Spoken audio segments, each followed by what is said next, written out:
রান্না বান্না দেখিয়ে দিই। এই যে একটু ওল সেদ্ধ মাখিয়েছি, কাঁচা লঙ্কাটা দিইনি, মিষ্টি খাবে। আজকে ওল সিদ্ধ করেছি, আর তার সঙ্গে একটু বাঁধাকপি, মটরশুঁটি অল্পই ছিল, যা ছিল তাই দিয়ে করেছি। আলু, মটরশুঁটি এই দিয়ে, বাঁধাকপিটা একদম নিরামিষ করে, টমেটোও দিয়েছিলাম। এখানে কালকের একটু ডাল আছে, সজনে ডাঁটা দিয়ে মুসুর ডাল করেছিলাম।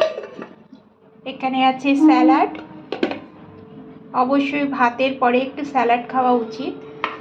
আর এখানে আছে ডিমের কোরমার মতন বানিয়েছি, ডিমের কোরমা।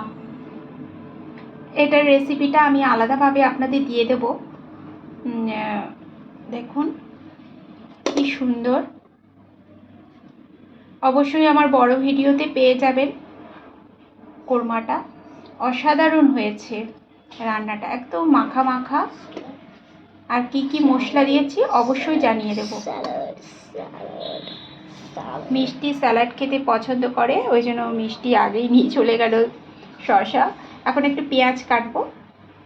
চলুন আমরা দুপুরের খাওয়া দাওয়া করে নিই।